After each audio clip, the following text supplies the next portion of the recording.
Hey guys, tonight we find ourselves stepping into the worn, weathered boots of a medieval serf. Picture this, it's just before dawn. The air is thick with a cool mist, and the first rays of sunlight have barely started to stretch across the land. You're waking up, but not because you want to. No, it's because the rooster's already crowing, and you've got a long day ahead of you. You roll out of your straw bed and stretch, trying to shake off the weight of another day in this hard, grinding life. You probably won't survive this. Seriously. The medieval world isn't exactly known for its 5-star accommodations or room service. And as a serf, you're definitely not going to be lounging in luxury. Your back's going to hurt. The food's going to be grim. And let's just say personal space isn't a thing. But hey, we'll get through it together, won't we? So, before you get comfortable, take a moment to like the video and subscribe. But only if you genuinely enjoy what I do here. Go ahead and drop a comment with your location and local time too. Let's see where everyone's listening from. Now, dim the lights, maybe turn on a fan for that soft background hum, and let's ease into tonight's journey together. You wake up early, as you always do. The rooster's already crowing, a sound that's more like an alarm clock you never asked for. You've got a lot to do, and it's not like you can just roll back over and hit snooze. The cool morning air cuts through your thin clothing as you crawl out of your straw bed. It's not much, just a thin mattress on the floor of a simple hut made from stone and wood. Nothing cozy about it. The only warmth you've got is the body heat you and your family generate, crammed together in a single room. The sky outside is still dark, but the first light of dawn is starting to creep over the horizon. You probably wouldn't last a day if you had to live this life for real. The serf's existence is relentless, from the moment you wake up to the moment you collapse back into your bed. And it's the same every single day. No breaks, no vacations. You get to work, and you get to work hard. And that's if you're lucky enough to have any work to do. But today, the fields are waiting. You shuffle out of the hut, your bare feet hitting the cold ground. It's early, too early for the warmth of the sun. But you've got to make the most of the daylight. There's no electricity to keep things going after dark, and the days are short in winter. If you don't finish your work in the light, you risk not finishing at all. The life of a serf isn't measured by how much you get done. It's measured by whether you survive the season. As you step outside, you can feel the dew on the grass and the chill in the air. It's not quite the bone-chilling cold of midwinter, but it's enough to make you wish you'd worn something warmer than a threadbare tunic. But no time to think about that now. You're expected at the fields. There's always work to do. Historians still argue whether the average serf ever truly had a day off. Some suggest that Sundays were meant for rest, while others claim you'd be up at the crack of dawn even then just to get to Mass. But today, your job is more urgent than prayer. You've got to get the crops in. There's a long, full day ahead of you. The smell of the land is already starting to fill your nose. Fresh soil, the faint scent of damp earth, the richness of nature's cycle. It's earthy, soothing, and yet it's a constant reminder that you're tied to this land in ways that can't be undone. You're not free. Not really.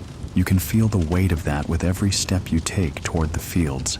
The fields themselves are a vast patchwork of greens and browns, stretching out into the distance. You can't see the end of it. This is where your day begins: digging, planting, harvesting, maybe a little bit of everything. Today, you might be planting wheat, or maybe you're tending to the crops that are just starting to sprout. Either way, you know it's not going to be easy. So, you roll up your sleeves, grab your tools, and head out. The first few hours are always the hardest. Your muscles are stiff from the cold, and your stomach growls for food that's still a long way off. But there's no time to waste. The sun will rise, and so must you. The morning stretches on, and the day begins to feel like an endless loop. You pull your hoe through the soil, feeling its resistance against your tired muscles. The earth isn't particularly kind to you today. Stubborn clods of dirt cling to your tool, as if the land itself is reluctant to give up its bounty. But you persist, one stroke after another. The smell of damp earth lingers in the air, the scent mingling with the sharp tang of sweat on your skin. Your hands are raw, your back sore, but you don't stop. You could pause, but there's no real reason to. Your Lord expects this, and the overseer is always watching, lurking somewhere on the edge of your vision, ready to note any lapse in your efforts. It's not like you can afford to slack off. A serf's life is controlled by so many invisible rules, most of them governed by your landlord's whims. You've heard the stories, of course. The overseer's sharp eyes, the whispers of punishment, of fines, or worse. If the work doesn't meet expectations, you try not to think about it. In the distance, you hear the clink of metal, another serf's hoe striking the earth. You're not alone in this struggle. There are dozens of you, scattered across the land, all working toward the same goal. Your fellow serfs are the ones you rely on, the ones who will help you when your strength fades. There's a strange comfort in knowing that they're all going through this with you, even if that comfort is fleeting. Remember that overseer we mentioned? The one who's always lurking in the background.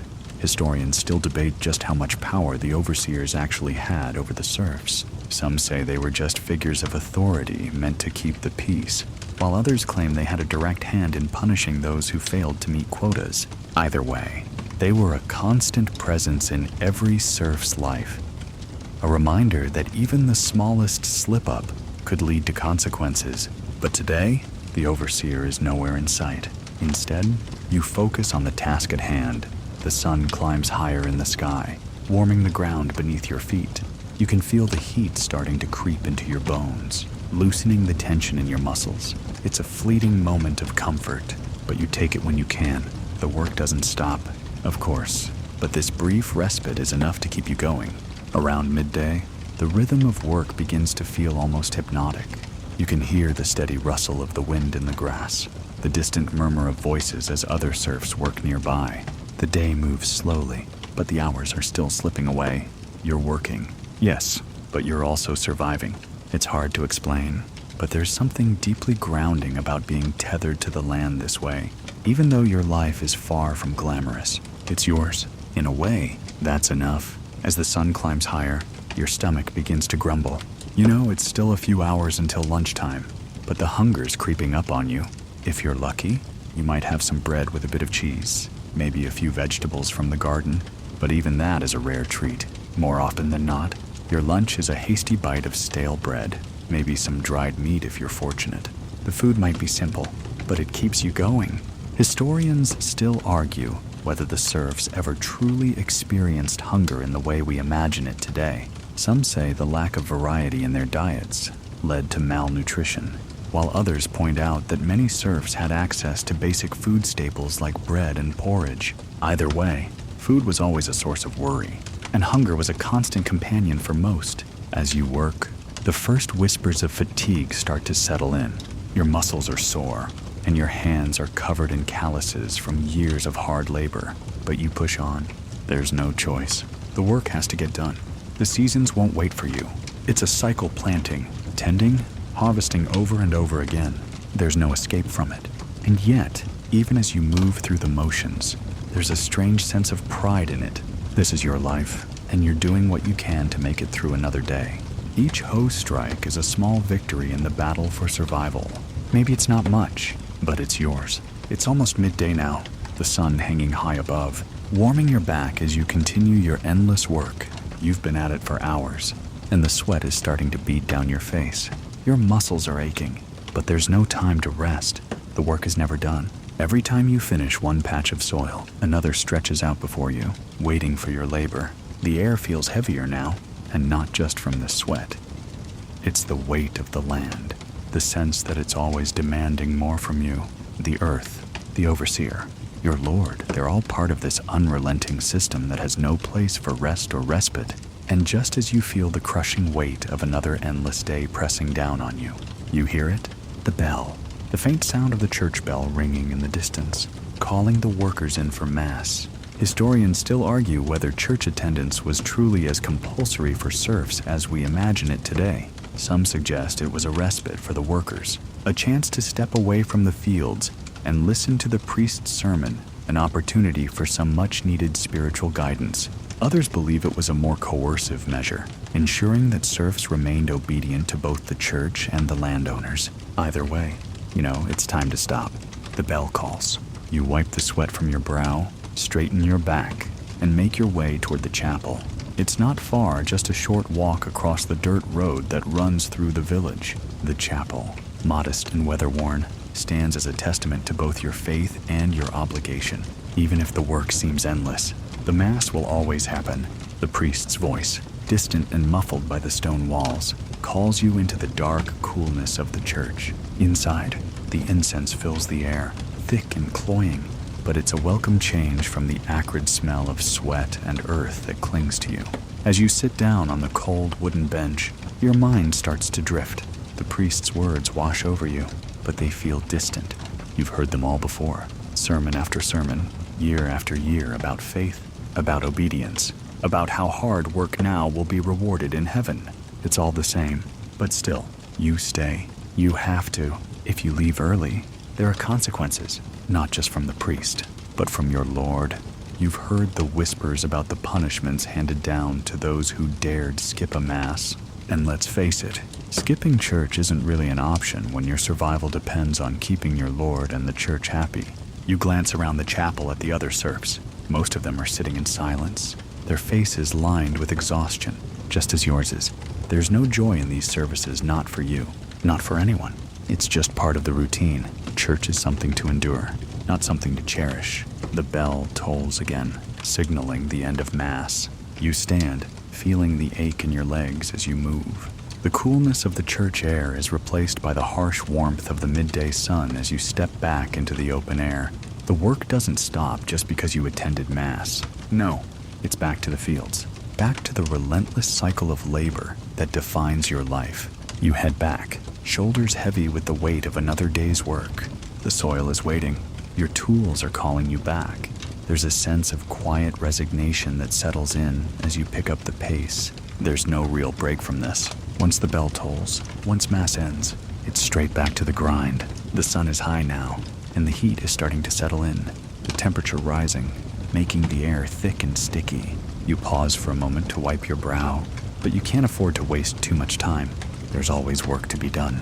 The crops won't plant themselves, and neither will the potatoes, or the beans, or the wheat. It's a never-ending loop that stretches across the seasons. And yet, there's something oddly comforting in this repetition. It's the kind of comfort you don't know you need until you've lived through it, day after day, year after year. The earth, the crops, the constant pull of the seasons. It all makes sense, even if it's not easy. Historians have debated whether the serf's life was truly as monotonous as it seems. Some argue that the routine was a form of stability, a way to ensure that everyone knew their role and contributed to the community. Others, though, point out how grueling the work could be, with so little rest and so many demands. Whatever the case, one thing is clear. Life as a serf was all about survival, and surviving, day by day, was the most you could hope for.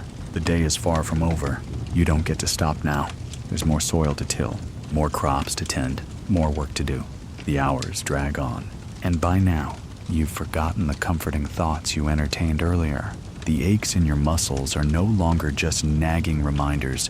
They've become a constant pulse in your bones, aching and throbbing in rhythm with each breath. The fields are endless. The dirt beneath your fingernails now caked on thick as you struggle to finish what was asked of you. It feels as though every inch of soil is working against you, every task harder than the last. You can feel the weight of the land on your shoulders, the very earth itself pushing back against you. The work seems endless, and yet, the goal is always the same: survive. But today, it's different. There's something in the air. The tension is palpable, and the weight of the day is settling into your chest. The horizon stretches out, but it feels closer now, almost suffocatingly so. It's hard to see the finish line when there isn't one. Just an infinite expanse of land that keeps calling you back. You glance over at the other serfs, working just as hard as you. Some have their heads down, silent. Others seem to move more sluggishly. No one speaks much. There's no room for conversation. Not really. You're all just trying to survive. The overseer has been lurking around the edges of the field for a while now. You spot him just beyond the fence, his eyes constantly scanning, always watching. The heat is unbearable, and yet, you can't slow down. The overseer is there, and even though his presence feels almost oppressive, he has the authority to punish you if he thinks you're slacking off. It's an uneasy dance, the constant balancing act between keeping up with the work and staying out of trouble. Historians still debate just how much power the overseers actually wielded over the serfs. Some say their presence was merely symbolic, a reminder of the Lord's authority. Others claim overseers were much more direct in their control, with the ability to exact harsh punishments for the slightest misstep. Either way, their gaze is a constant, looming reminder that your labor isn't just for survival. It's a reflection of your value to the Lord who owns the land. The midday sun presses down, its heat suffocating and relentless. Sweat stings your eyes, but you don't dare pause long enough to wipe it away. The overseer is moving closer now, a silent figure in the distance, his footsteps slow but deliberate. You try to focus on the task at hand, trying not to let his presence break your rhythm.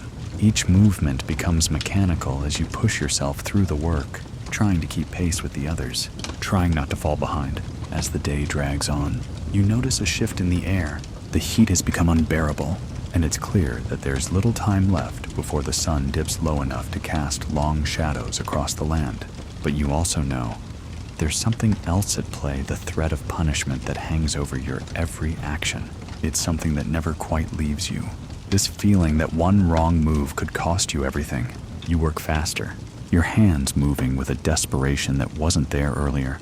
You can feel your back protesting, your muscles screaming for relief, but there's no time to listen.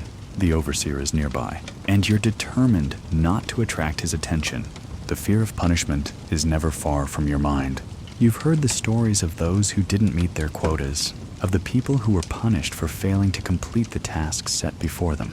It's not always physical punishment, but sometimes it's a fine, or worse, being thrown off the land. That's a death sentence for a serf.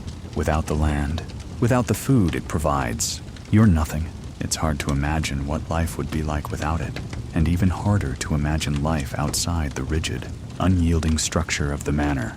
You have nowhere else to go, and yet, even as you work, there's a part of you that wonders what it would be like to be free, to not be bound by this constant pressure, to not wake every morning to the same aching routine. The thought flits through your mind as you work, but you quickly push it aside. You have work to do. Your future doesn't lie in idle dreams. It lies in the dirt beneath your feet, in the fields that stretch out endlessly before you. The overseer is now watching from a distance, his shadow stretching long as he stands at the edge of the field. It feels as though his eyes are on you, a constant reminder of the power he holds over you. You try not to think about it. You focus on the soil, on the crops, on the land that is your only source of livelihood. The work doesn't stop for fear. It doesn't stop for anything. Historians argue whether serfs ever had moments of rebellion, whether there were ever instances where they tried to escape the system that bound them. Some believe that small uprisings were common, but were often swiftly crushed. Others suggest that while the thought of rebellion may have crossed the minds of many, most serfs simply accepted their fate, resigned to the endless cycle of labor and survival. Either way, the idea of escaping the land, of breaking free from the life of a serf, was a distant dream, one that was rarely acted upon. For you, though, the dream is still there, flickering faintly in the back of your mind. But today isn't the day for that. Today is just about survival. The sun is starting to dip lower now, casting long, slanted shadows over the land. You can feel the heat starting to ease as the day transitions into evening. The overseer moves off, his attention shifting elsewhere, and for a moment, you feel the weight of his gaze lift. The work isn't done, but at least for now, the threat of punishment seems distant. The day will continue, but for a moment, you can catch your breath, and that, in itself, feels like a victory as the sun begins its descent. The day finally starts to feel like it's winding down, but your work is far from over.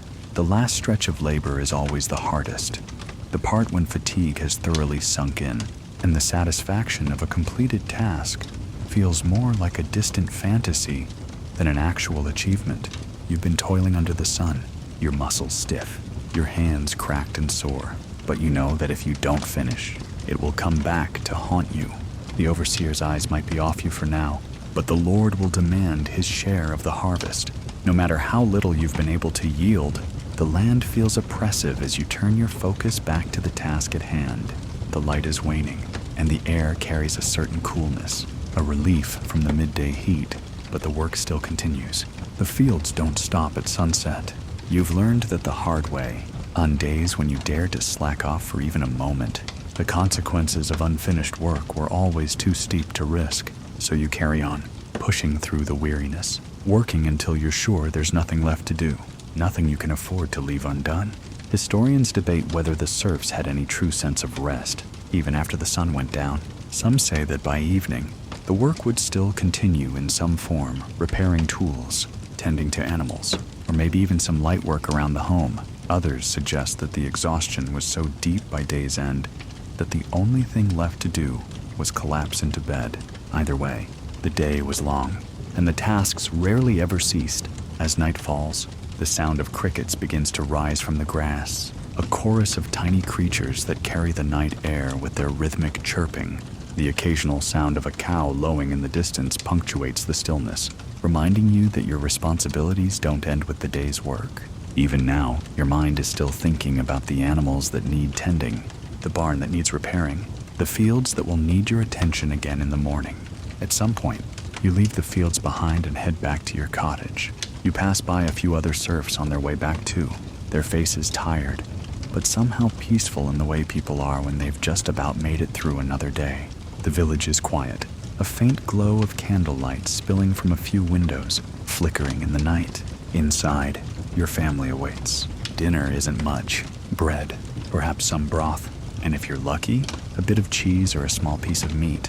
It's not a feast by any means, but it will keep you going for now. Your family gathers around the low table, their faces shadowed in the flickering candlelight, their bodies as weary as yours. There's no conversation at first, just the sound of eating, of breaking bread and sipping broth. The silence is familiar. You don't need words to communicate. Everyone knows how tired everyone else is. You've learned to accept the quiet. The fatigue doesn't leave you, not even when you're seated at the table, eating the sparse meal that's been set before you. The weight of the day's labor still hangs heavy on your shoulders, and the thought of another day, another round of work, is already starting to creep into your mind. But there's also a certain comfort in this stillness, in the shared exhaustion of your family, in the simple act of surviving together. Historians still argue whether serfs truly had a sense of community in their daily lives. Some claim that the shared struggle of working the land forged strong bonds between families, that survival brought a sense of solidarity. Others suggest that the harshness of the system left little room for anything other than individual survival, and that these moments of communal togetherness were fleeting. Either way, the reality of your situation remains unchanged. You are all bound by the same rhythm, the same cycle. As you finish your meal, you realize the day is finally drawing to a close. The sun has set completely now, and the cold of the evening is beginning to creep in. You've worked hard, and now it's time to rest, or at least try to. The bed is simple, just a bed of straw, and your family crammed together as best you can fit. It's cramped, and you can feel the weight of your fatigue as you lie down. The straw is uncomfortable, but it's better than nothing. You close your eyes, the sounds of the village drifting into your thoughts. Distant dogs barking, a cow lowing, the occasional creak of wood as someone moves around inside their hut. There's nothing left to do tonight. You're done for the day. You'll sleep, if you can. Tomorrow, the cycle begins again. The earth will demand its work. The Lord will demand his share, and you'll get up, just like always, to face another day in the life of a serf. The quiet of the evening starts to lull you. It's a strange comfort, this rhythm of survival. The world outside might be difficult, oppressive, and demanding, but in the quiet of the night, it all fades. Just for tonight, it's easier to breathe. The night settles in around you, a quiet that feels almost unnatural after the constant bustle of the day. You can hear the soft rustling of straw as your family settles into their beds. There's a comfort in knowing they're here. Close by, their presence almost a shield against the isolation that can creep in at night. You can feel the weight of the day lifting from your body, though your muscles still protest every time you shift in your makeshift bed. Sleep doesn't come easily, not with the constant ache in your back and the soreness in your hands, but slowly, the sounds of the night, the gentle creak of the wooden beams, the distant howls of wolves, the faint crackle of a fire from another cottage begin to soothe you, pulling you into a haze of exhaustion. Historians argue whether the physical toll of serfdom ever truly allowed for rest. Some claim that the constant labor left little time for sleep, while others believe that fatigue became so constant that it was almost numbing. Either way, your body knows no peace. It's a strange kind of tiredness, the kind that follows you even in your sleep. But there's comfort in the rhythm of it, in the predictability of it. You know, tomorrow will be just like today, and today was just like yesterday. That certainty is, in some ways, a comfort. The sound of a rooster echoes in the distance, its cry a reminder that morning will come, whether you're ready for it or not. As much as you try to ignore it, your mind starts to drift, planning for the work ahead. You know that the sun will rise soon, bringing with it the promise of another day filled with the same duties, the same aches, and the same demands. The thought of it all fills you with a certain weariness, but also with a strange resolve. This is your life. There is no other option but to survive it, to move through the motions, to keep working until you can't anymore. And even then, you'll find a way to keep going. The weight of your reality settles around you again. But this time it doesn't feel quite as heavy. It's as if you've come to accept it, just as you've come to accept the routine of your days. There's something oddly comforting about the predictability, the rhythm of waking, working, and resting. It's the same rhythm that has echoed through generations of serfs. You are a part of something much larger than yourself, something ancient and unchanging, and in the stillness of the night, that knowledge gives you a strange sense of peace. As the hours pass, sleep begins to take over. Your body finally gives in, and you slip into a restless slumber. Dreams come and go, fleeting images of the day's labor, of the land, of the Lord's demands. The lines between waking and dreaming blur, and for a moment, you forget where the day ends and the night begins. In this haze, you might even dream of freedom, of a life outside the endless cycle of labor. But it's a fleeting dream, one that slips away as soon as you wake up.